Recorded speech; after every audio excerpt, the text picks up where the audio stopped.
Hi everyone, I'm so excited today to be joined by Jess Lawson on this Transformation Tribe talk. Jess is a female entrepreneur. She's a founder of Sparrow. She's a TikTok sensation and has now diversified her business as the Digital Blonde. So welcome, Jess. Thanks for joining me. We've known each other for a very long time. Very long time. Which I'll come on to in a minute. But first of all, do you want to introduce yourself to the tribe and let them know a little bit about yourself and what you do? Yeah, so I'm Jess. I previously came from a corporate background, and due to redundancies, I went solo. I went self-employed. I set up Sparrow, which was hugely successful, more successful than I anticipated. And from there, it kind of rolled into the job I have now, which is all digital. It's about supporting other small businesses, mainly female-based. I have a 95% female audience out of 160,000 followers across the board, which I'm really proud of that figure. It's something that I strive to be the person that other women come to in the industry. So I don't just do cake influencing anymore. I help all different kinds of people and businesses in different industries, and I love it. Yeah, and this is why. So a bit of background going back to the start. I've known Jess since you're 6 or 7 years old. Jess went to school with our daughters, and this is the ethos of the Transformation Tribe, because Jess is sitting here today with me, helping me with my business. We're sharing experiences, and that's what it's all about, lifelong learning. Yes. So I've got a few questions for you about what you've done, inspired you, and most of all, the type of person you are, because to be successful and to deliver change and transform how people work, you've got to have some certain characteristics and capabilities. Yes. And capability is a thing that I bang on about. It's a part of my 4 C's that I've spoken earlier about on this channel. So what do you think makes you unique? What's made you as a person successful? I think I always strive to do well in life. However, I never knew what I wanted to do. And I feel like even though, so I did multiple different things at college, I've had a million jobs, I always knew I wanted to do well. It was just finding that place. So once in my corporate career, I fell into customer engagement, and everything I did in my role was customer focused, customer driven, making sure the customer was happy. I loved it. And from there, when I then had my own business, I put customer first.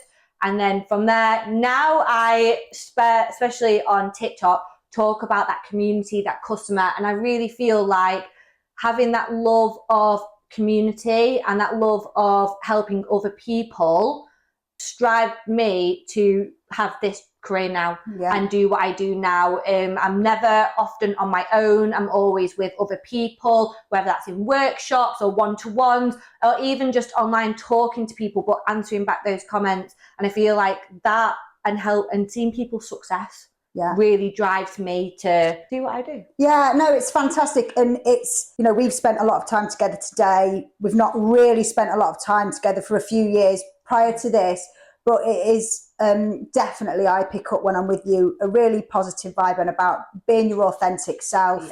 The way that you conduct your business is so authentic. And I think that is so important when you're driving any business change, because people have got to trust you. Customers have got to trust you. And if you're not your authentic self, people can see through it ultimately, can't they? So, and what challenges do you face with that? Because in being your authentic self, especially online, you get mixed reviews, I'm sure. You do. I do. Sometimes I don't get a lot of negativity. That's one thing I am really, it really does drive me is I've never really come across trolls.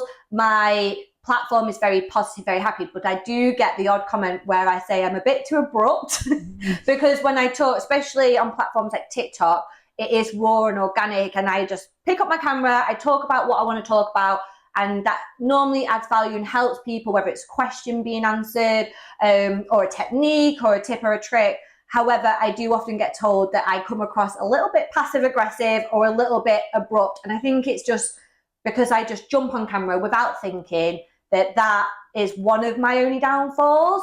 But overall, people are still like, oh, we're so glad for the honesty. Yeah. And that's just the way you talk. You are just a little bit, I've not sat back and wrote a script about it. I've just jumped on camera, said it how it is. If that comes across a little bit too negative sometimes, but overall people appreciate it. And I think being not all polished and just being able to say things how they are has landed really well. And that's what my main platform on TikTok is. Got over 90,000 followers now, and I think it's because I have just speak how I speak. I'm not the most fluent in large words, shall we say, but I go about it. And that's that community and getting people to, did you say 90,000? Just over 90,000 on TikTok. 90,000 people following you. And they're actively engaged, with you, which is another thing, because it's one thing having followers. Yes, having engagement is key. And that is so important to driving change, driving transformation, getting people to want to go with you on the journey. What would you say if you were to give people, say, 2 or 3 tips around getting people to follow a cause, getting people to engage with something, no matter what that is. Like you say now, you know, cake business, but you've diversified into lots of other things, and you're working with loads of businesses now, all doing different things. What 3 generic things make people want to engage and want to follow you and want to take part? I definitely think having a purpose every time I turn up online. So whether that's just a post on Instagram or Facebook, a video on TikTok, or I have a newsletter, whenever I do it, it has a answer or an added value. I'm not just on there to just chat. I am on there to help and answer questions every time. So one thing I do is I check previous videos in the similar mindset. So I do content pillars, and under, say, I'm talking about recipes or anything like that within like physical baking world, I'll go on my last video, what questions were people asking? And also this thing is so handy, the analytics are at our fingertips. If someone's asked a question or wants to know something, if people are liking that and it's got the highest amount of likes, well, that's what people want to know. So I go through, I find real things people are asking and I answer it. And I feel like building content and just my strategy is using people what they're asking to answer, and that from there it just builds and builds and builds. And that's how I've built a strong community, because they know if they ask a question, even if it's a little bit silly, I'll always answer. Always answer. I mean, I have about 20 videos on the same cupcake recipe, and I still ask people the same question that I've answered maybe 20 times. I will still go through and reply to them. And I think that's really key if you're wanting to build a social platform. You can't ignore those little comments. It might be little to you, but it's not little to the person asking. And that's just testament as well, relating this to a corporate business where you've got loads of people going through change.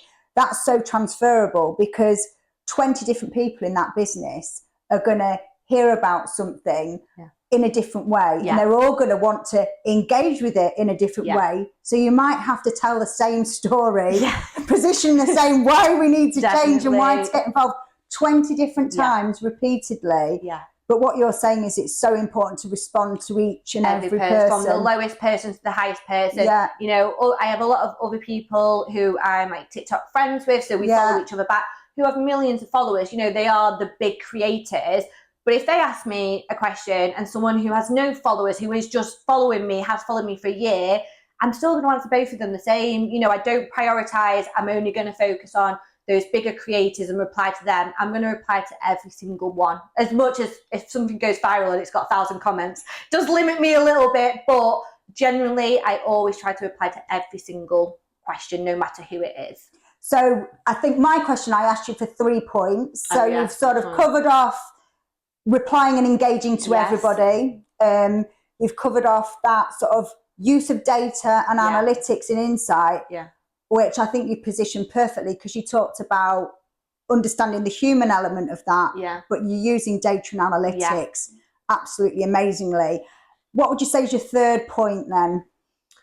My third point would be using relevant information that's going on at the moment, whether that's stuff in the news, whether that's stuff going on just in the industry. Staying on top of being relevant can tap into new people. So often if there's a storyline going on that's about cake, or there's a cake event, or there was a famous cake going on, just anything as small or as large, I will use that and then tie it into my own platform and talk about it. So it drags new people in. It's a little bit different. It's something a little bit of a quirk, but it's something that every industry can do.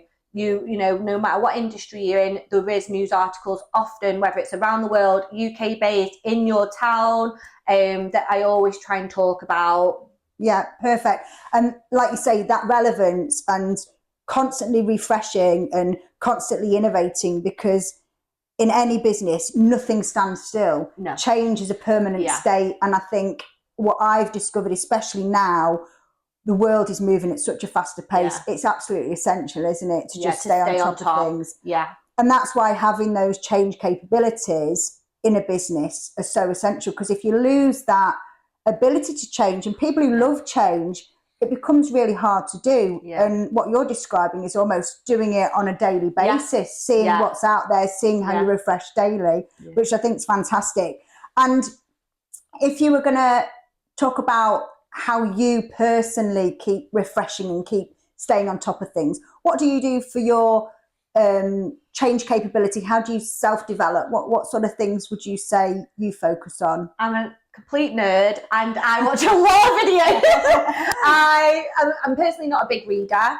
I am severely dyslexic, so for me, old school reading books, something my husband does, he reads a lot of books, that's not for me. I follow like-minded creators, people who I inspire to be, see what they're doing in the world. Every quarter I try and learn something new. So whether that's an online course within my industry, it's on the edge of my industry and I want to learn more, there's a lot of courses online now, or workshops or events that you can go along and sit on a Zoom and listen. And I think that's so important. It's something that I do to help others, but it's something that I do myself. And I wouldn't have got to where I am today without learning from others, even people that are my peer level. They don't have to be industry experts, but they just have a different view. Yeah. And I think that's so important, because if you don't learn, you're just going to stay in the same place. Absolutely brilliant.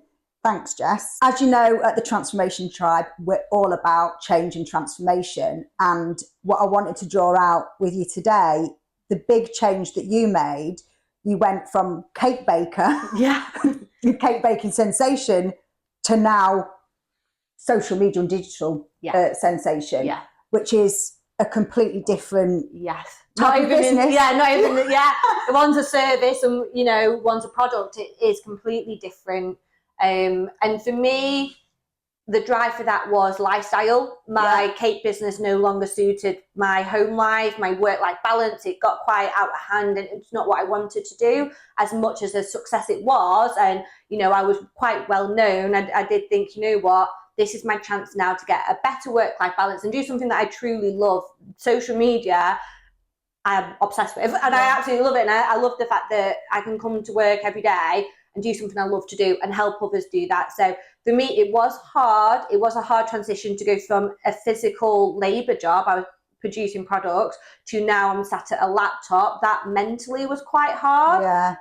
Going from, you know, talking and getting my hands dirty with eggs and butter every day and creating, being quite arty, to now I am just on a laptop with a phone.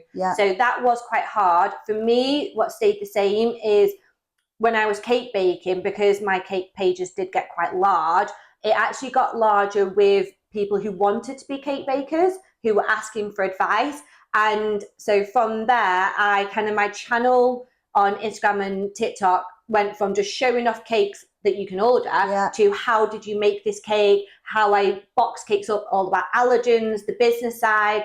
And then from there, I was like, you know what? I started talking about how to go viral, how to work SEO on your platform. So it slowly transitioned there. And then one day I held my hat up with the cakes. I took a couple of weeks off and I jumped in with 2 feet and just said, you know what? I'm here. People keep asking me, how do I do this? How do I do that? Not just bakers anymore. And I thought, you know what? I can make a whole business out of this. And I have touched wood. It's going very well so far. So although it was to me, looking back, it was a gradual snowball of it's gone from one to another.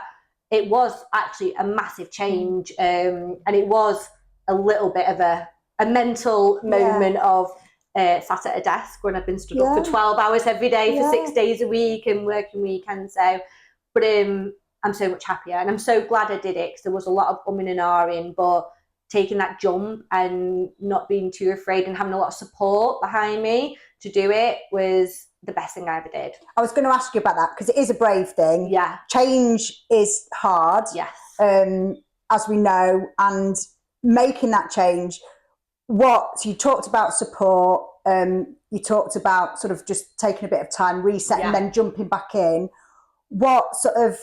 How did you conquer your fears? How did you make the bold decision ultimately? What was it that made you think, right, the time's right, it's now, I'm doing it? For me, honestly, I didn't want to work a Saturday anymore. I was like, I'm done. This is it. I want my Saturday mornings back, because it's in the cake world. Saturdays are your prime day for birthdays, weddings. But I mean, that was a big factor. But also, my husband was like, he works all week, as did I, but then his weekends were him and the kids on their own. We didn't get to do family stuff. So I already had that thought in my head of, I want my weekends back. Yeah. And when he said, give it a go, and if it fails, doesn't matter, we've given it a go. And without his kind of push to say, let's get our Saturdays back, I think I would have always had that doubt. Yeah. But I think sometimes you've just got to jump and hope for the best. And as long, I always say, as long as you're positive, I think it'll work out. Yeah, brilliant. It is all about mindset. Positive mindset. And what you've touched on there is what we talk about in the corporate transformation world. It's having that freedom to fail. Yeah. So having that support to try something new, with the comfort around you, thinking if it fails, it's not going to be the end of the world, because we've managed appropriate risk. Yeah. We know we're going to try it for X amount of time. This is it. We can always go back, but if we're going for it, we're going to commit, jump in with that positive mindset and make it work. Fantastic. Yeah, really good. So all the elements that you've talked about are fantastic, and they're all just so relatable and transferable to any business. And it's great to hear it firsthand from an SME, from a almost like small sole trader business. Yeah. And there are so many similarities between what you're saying and what I see in larger businesses. Yeah. So what I offer to the Transformation Tribe is lots of frameworks, lots of methodology that can help find people like Jess within your businesses with that positive mindset and that entrepreneurial spirit that can drive your change program forward. Having vision and always looking forward is also a key personality trait. Yes. Where are you going next then with your business? What's on the future horizon? So I always, every year, start of the year, I do a 1, 5 and 10 year plan, always, without fail. And I do personal and business. And for my business aspirations, within now and the next year, I just wanted consistency, because it's a new business. So I just wanted to make sure every month I was bringing a consistent figure into the bank, and it wasn't high lows and big ups and downs.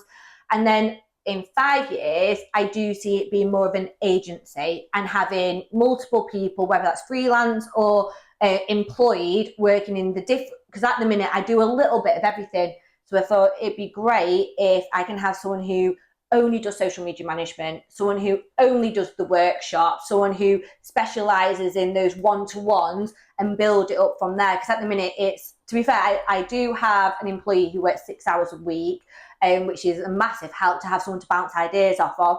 But big scale, I would love a whole team that specializes in each area that we can kind of build together. I think it's important to have a good base, because you can only grow as well as your team. Yeah.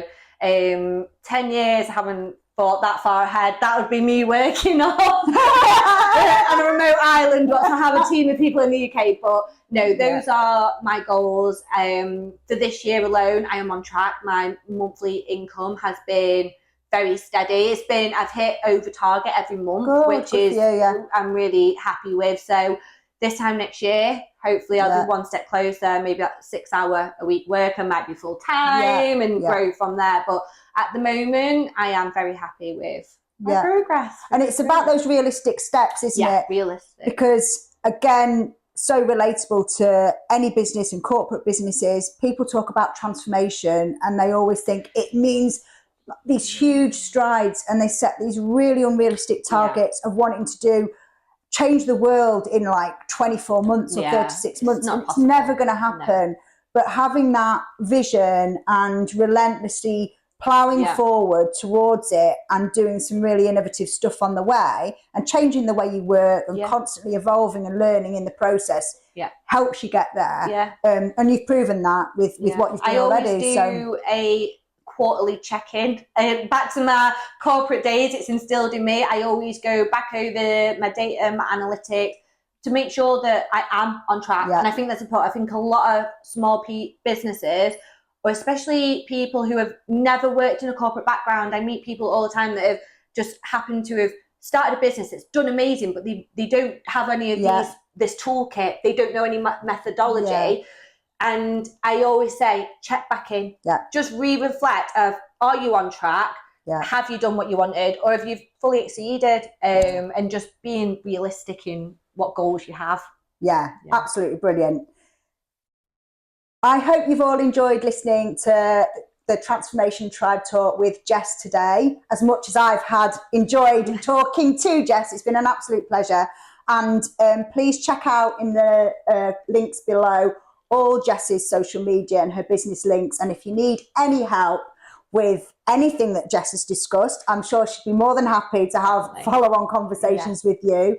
Also, down in the link below, you can access my free download to building change capability within your businesses. So whether that's an SME or whether that's a large corporate, talking about how you get that change capability ready and building that entrepreneurial spirit, and how you can set up programs to help identify it, which can be quite hard in hierarchical businesses. So check that out.